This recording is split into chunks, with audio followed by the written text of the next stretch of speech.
to the channel. My name is Nick. I am a PGY3 resident. Wanted to do a quick video on just starting residency. So I know that when I started residency, probably like mid-June at orientation, and when you're doing your like ACLS, BLS classes, you start to feel a little bit of anxiety. You start to think about what it's going to be like now that you're going from medical school, where you weren't working at all as a doctor, to now taking on the responsibility of patients. So let's just talk about a couple things that you can do to prepare, a couple things that you can't do, and things that you shouldn't worry about. So the first thing, I think one of the big things I was concerned about was the pharmacology aspect of it.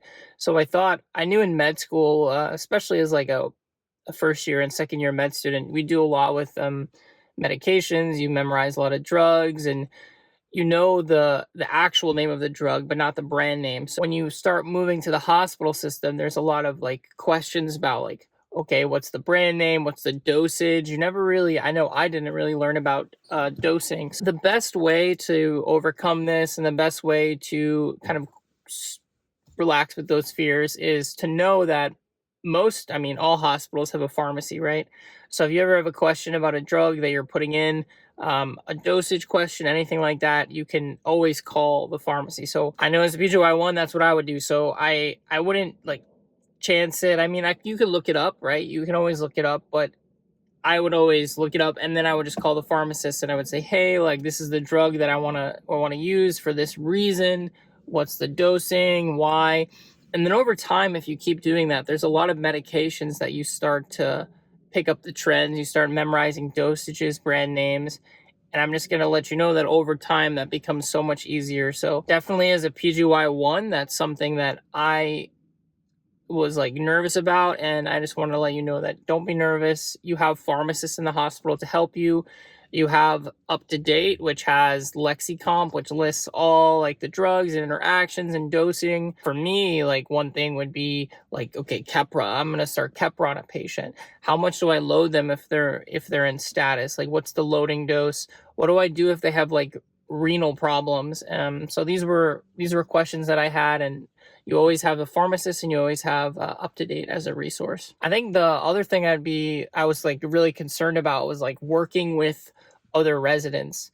As a med student, you just have an attending most of the time, where you have other residents that you're working with, but they're not really like, they're delegating, but it's not like tasks that you have to get done that like completely change management. I wasn't necessarily used to like having a co-resident, someone I'm working with, and then having like this chain of responsibility. I think as a med student, you see that chain of responsibility, but most of the time, I guess depending where you do your rotations, you're kind of observing, you're helping the team a little bit. Working with a team was a new aspect of residency that I wasn't that familiar with. But it's not only just a team, right? So it's like multiple teams. So you're constantly switching new senior residents, new co-residents. I think that can be a little bit daunting at first. You will always have co-residents, senior residents that you get along great with, that you like work perfectly together, and you will always have residents and co-residents that you might have trouble with. And I think it's just a normal thing. It's like any job, working in the business world, working in just any job at all. You're going to have people that you work well with and people that you do not work well with at all. So I wouldn't worry too much about that. The best thing to do in this situation is like focus on the present, focus on your whatever current team you're on, and how you can not only learn from other people but also how you can help them. Residency is all just this like constant learning process, and I think if you look at everything as like, how can I learn in this moment, and what can they teach me, even if you don't get along at all? Like, what can they teach me? I'm sure you'll surprise yourself, and they'll be able to teach you a lot of things, those like co-residents that you might not agree with. Another thing I was worried about was the long hours. So in med school, you're working a lot. It's a different level of work hours. So in med school, first 2 years, preclinical, you're definitely putting in a ton of hours, but it's it's not as like physically taxing on your body. So you'll be reading, you'll be reading a lot. You'll be doing like flashcards, things like that, and it's hours and hours of studying. So there's some mental endurance that needs to take place. With residency, I mean, you hear horror stories, right? So you hear people like, oh, I'm working 80 hours a week, every week. I'm not sleeping. I'm not eating right. So I mean, I have a wife, I have family. I want to be there for them. And that is, I think, a fear that most people have. So they start residency saying like, is my life going away for the next couple years? Like, will I have no life? Will I have no friends? Will I have no family? I think that for me, that was a huge fear. I want to say, I know it depends on what you go into, right? So if you're like a neurosurgery resident, we all know that they work a lot, versus, I don't know. I mean, there's other residencies that work much less. Once you start residency and you get into your routine and you know what clinical rotations to do, I think that you can find time for things that are important to you, and your life is not going to completely revolve everything around medicine.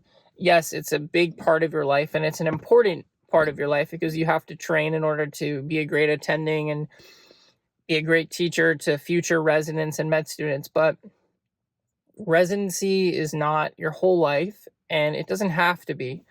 I think the times that I don't sleep right and I don't eat right are more my choice than residency's choice. Yeah, sure. Like when I have a lot of night float and things like that, then it makes it hard. But there are a lot of rotations where you can find a good schedule, you can find a good work-life balance, and you can create the life that you want. The final fear that most med students might experience is this like imposter syndrome, right? So you start as a resident, you're like putting in your first orders and you're like, who am I? Like, why am I doing this? You see a patient, you listen to their lungs, listen to their heart. You're like, what am I actually hearing? Am I hearing what I think I'm hearing? And you start to question yourself. You feel the imposter syndrome. Like, I'm a doctor, like I'm doing this. Even just saying your name, like Dr. X, feels very like weird. I know it did for me. It still does sometimes. Like sometimes there was like times where you catch yourself like telling a patient, hey, like I'm Nick, because it feels weird. I mean, you were a med student for 4 years. You were waiting for this moment, then you get a cap and gown, you get a diploma, and they're like, okay, now you're a doctor. So it's like where's that change? Where do you feel that change? And I mean, it takes time. I know for me it took about, I don't know, maybe 6 months where you start to accept the responsibility and see yourself differently, and that the things that I do and the decisions that I make affect patients. And I think once you start to recognize that your decisions, your knowledge, your what you see on rounds, what you see when you pre-round and you're talking, you're attending, management changes, patients' care changes, and patients can get better based on what you think, what you're telling the attending, what you're ordering for their medications. And I think once you start seeing that effect that you're having positively on patients, that's when that imposter syndrome goes away a bit, and you start to recognize that, hey, like I trained for this. This is what my passion is. This is why I'm here, and I can make a difference, and I will make a difference.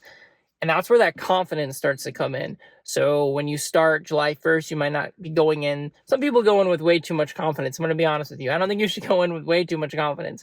But I think there's like a healthy level of confidence that starts to develop with residents over time. And I think that's okay. So I want you to find that like leveled balance of confidence.